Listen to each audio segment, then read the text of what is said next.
Good morning. I'm Jennifer Brown. I'm a member at St. John's, and I'm also on staff at the WE School. So today I wanted to share with you one of my favorite stories to share with our preschool friends during Advent. It's Mortimer's Christmas Manger by Karma Wilson, illustrated by Jane Chapman.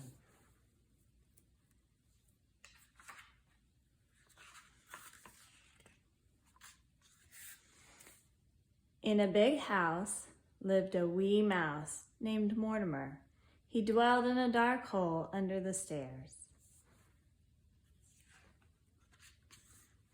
Nobody ever noticed little Mortimer, and Mortimer liked it that way, but he didn't like his hole. Too cold, too cramped, too creepy, squeaked Mortimer. Each day he snuck out and crept about looking for crumbs and tidbits. One day, Mortimer spied something new. What he spied was wonderful. He saw a huge tree covered with twinkling lights. Nestled on top was a bright, shining star. But something even better than the tree itself sat next to it on the table. Mortimer sighed with delight. A house just my size.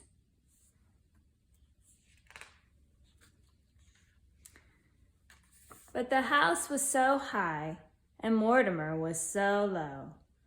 I'll climb up the tree, said Mortimer. It made a perfect ladder for a mouse. Up, up, up, Mortimer climbed. Down, down, down, ornaments crashed. Finally, he reached the table. Perfect, said Mortimer. Not cold, not cramped, not creepy. Cozy, but who are you? Mortimer had never seen people so small, almost as small as himself. He had never seen such strange animals either. Tap, tap, tap.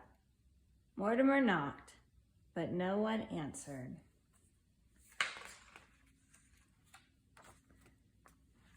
Tap, tap, tap. No one moved an inch. I see, Mortimer squeaked. You aren't real, only statues.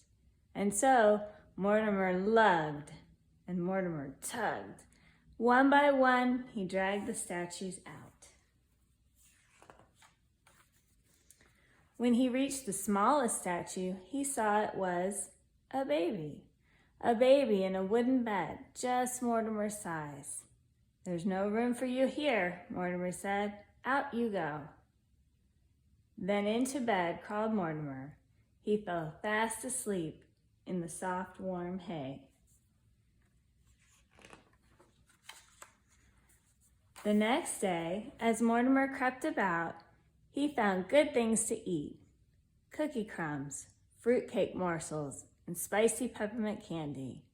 But when Mortimer scampered back up to his new home, the statues were set up again.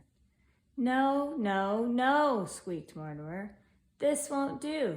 There's no room for me. And so, Mortimer lugged and Mortimer tugged until all the statues were out. And stay out, he said. Then into bed crawled Mortimer. He fell fast asleep in the soft, warm hay. But each day while Mortimer scurried about, the statues were set up again, and Mortimer always lugged and tugged them back out. Then, one day, Mortimer set out and saw the big people gathered round the tree. He couldn't go out there, so he hid among the statues.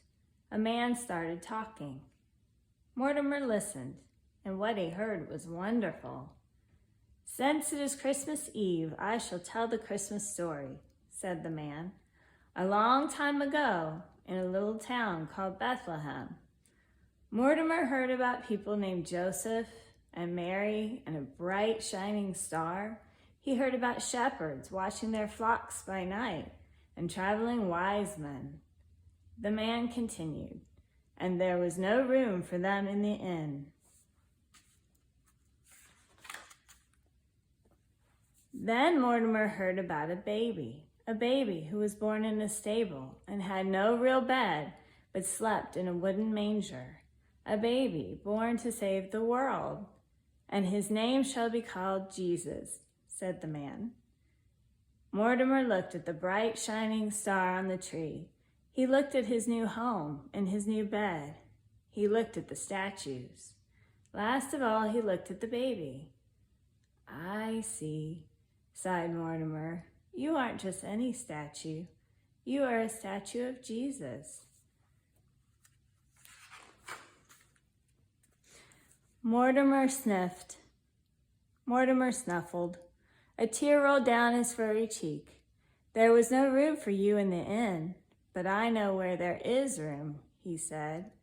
And so, Mortimer lugged and Mortimer tugged. Soon he dragged all the statues back to where they belonged. Last of all, he laid the baby in the manger. This belongs to you, he said. Mortimer smiled. You look warm and cozy now.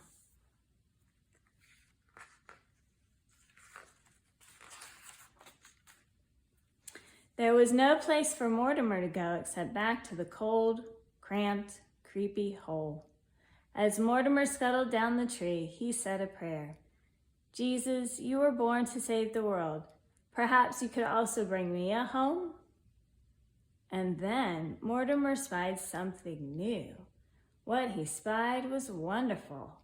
Mortimer sighed with delight. A house just my size. There were no statues in sight, and so Mortimer moved right in. Thank you, Jesus, said Mortimer. You've made room for me too. I just love that story and the sweet reminder that when we make room for Jesus in our lives, we find blessings all around us. Merry Christmas.